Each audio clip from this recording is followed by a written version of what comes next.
Hello, this video is about the main notions in language teaching. I would like first to introduce myself, Professor Faida Jaileb, Department of English, Faculty of Languages, University of Oran 2.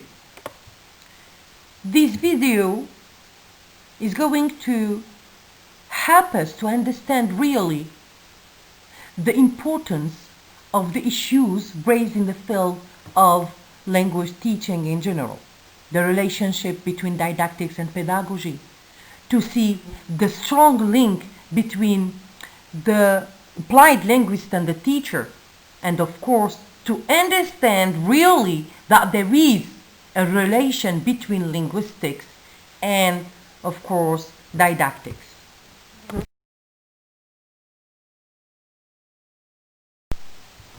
So the main points to be tackled in this discussion: introduction, didactics, definition.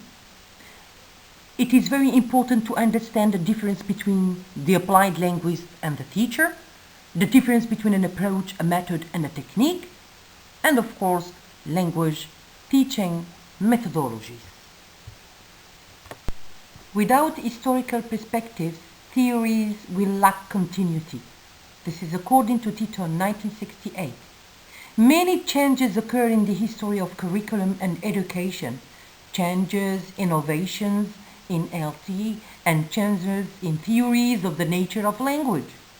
Here we can refer to Kelly 1969, Howard 1984.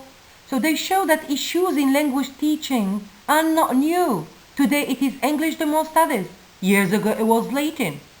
But the question to be raised is who is implicated? Or what is the discipline that contributes to solve problems in FLT? Linguistics may reveal facts about language and language use. Its role is to define the objectives of FLT. We have to understand all this in order to be effective teacher, an effective researcher, and of course to succeed in the process of learning and teaching. Now, didactics definition.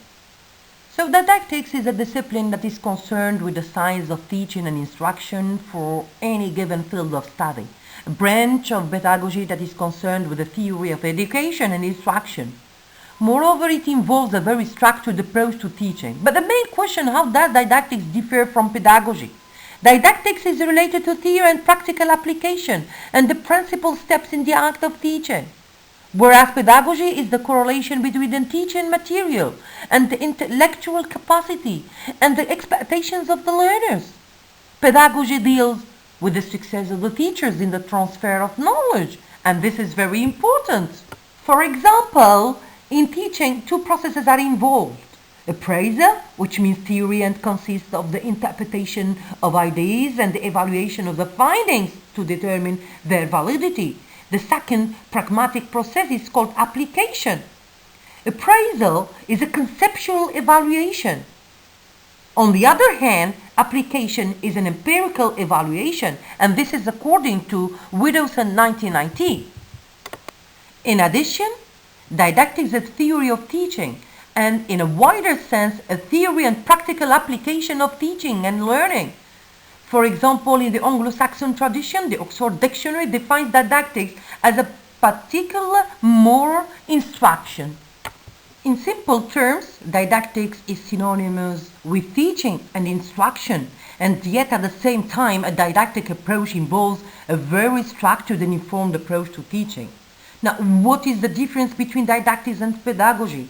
So, the difference is as follows. While didactics is a discipline that is essentially concerned, for example, with the science of teaching and instruction for any given field of study, pedagogy is focused more specifically on the strategies, methods, and techniques associated with the process of teaching and learning.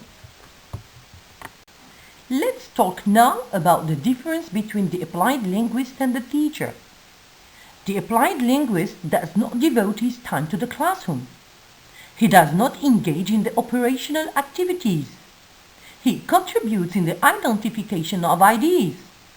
He presents arguments for the validity of the theories. The teacher is a facilitator for the task of the teaching learning process. The teacher must be eclectic, organizer, and a guide in teaching. So, applied linguistics is the mediation between theory and practice. Insights are presented by the applied linguist and mediated by the teacher, who is a facilitator. The role of the applied linguist is to identify these insights and validate them. According to Spitcoder 1973, the researcher is the producer of theories and the teacher is a consumer. For Broomfield 1983, the domain of the researcher is that of the teacher. In addition, the researchers must not provide the teacher with one methodology because the teacher may be not prepared for change, which means he will not be able to adapt to new situations. The insights presented by the applied linguist are mediated by the teacher.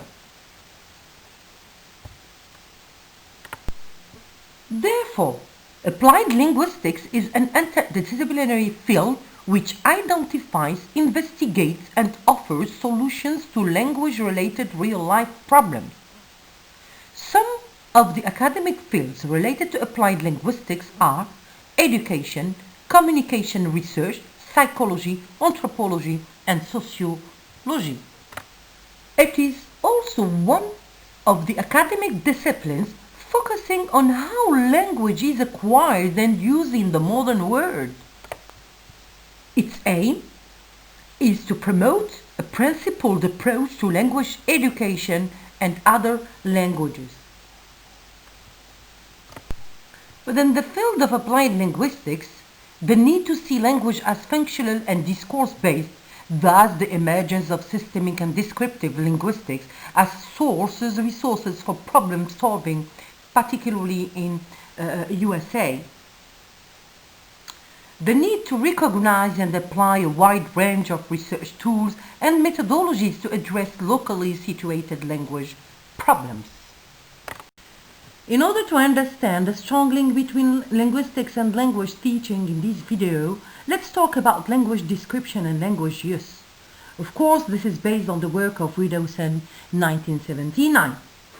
Language is used to perform communicative acts rather than to construct correct grammatical sentences. Usage is separated from context. In this sense, grammar is not enough because some sentences are grammatically acceptable, but they can sound unnatural. In order to avoid such ambiguities, we have to relate them to use. In fact, knowing a language implies a grammatical knowledge and how to apply it in context. We should be aware that the use of utterances in communication determines the representation of grammar without neglecting use, register, genre, and situation. So linguistic description can be thought of as an exploitation of insights about the nature of language. All these will pave the way to effective teaching and for the design of a syllabus with communicative orientation. Therefore, the meaning of a word is specified by semantic properties. Knowing a language involves knowing the pragmatic meaning of the sentences, since language is a communicative system.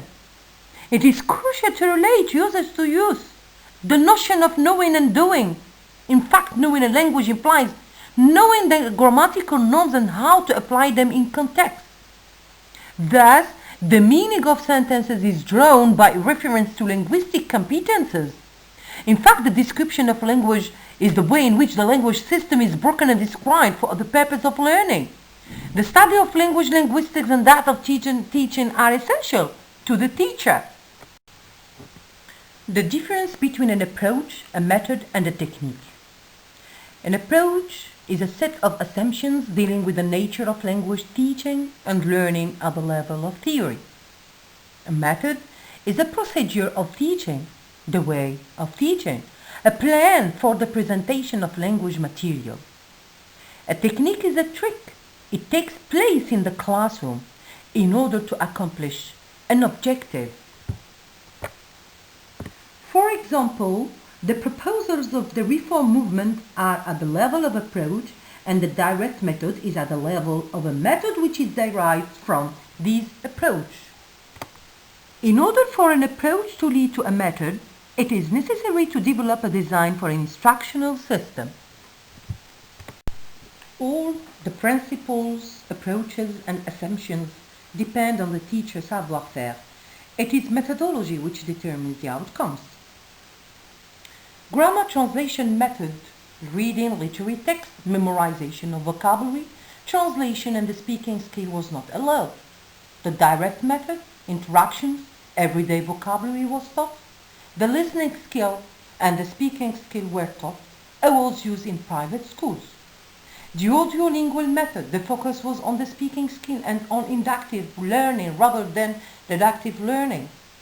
Communicative language teaching, or CRT. It is a set of principles about teaching. The focus is on use. The learners perform tasks, the case of the task-based syllabus. It takes into consideration the communicative dimension. The objective is to achieve meaning. For instance, CLT was a reaction against structural approaches. I would like you to understand, remember, that it is an approach and not a method as mentioned before in this video. The communicative approach with a combination of different methods to rely on authenticity, authentic task, authentic text, and authentic materials. It has been seen as a response to the audiolingual method and the development of the notion and functional syllabus and the task-based syllabus. So, the main goal of CLT is to put knowledge of language into action. Language teaching methodology, authentic language in real context, task to promote speaking, how to focus on aspects of language, building schematic procedures. First of all, authentic language in real context. To rely on authenticity, text, tasks, and materials in order to motivate the students in the classroom, since the students are not native speakers. Tasks to promote speaking, performance of task, role plays, interpretations of tables and charts. How to focus on aspects of language. For example, encourage conversations in the classroom. Building schematic procedures. To rely on the schematic knowledge as a strategy to facilitate the comprehension of text. By schematic knowledge, we mean previous knowledge about the word. We try to demonstrate the importance of some of the concepts related to language teaching and to rely on innovative methods of teaching in order to motivate the learners to achieve meaning. Well, the teacher should reconsider his or her procedures, techniques and motivations in order to create a new environment. Learning a language is not a matter of mastery of rules, but the ability to use them in context. I hope that this video helped you to understand really these introductory concepts related to language teaching. Dear students, I would like you to read these two books, Richard Jack and Theodore Rogers, 1986, Approaches and Methods in Language Teaching, and Widdowson, 1990, Aspects of Language Teaching, to learn more about FLT.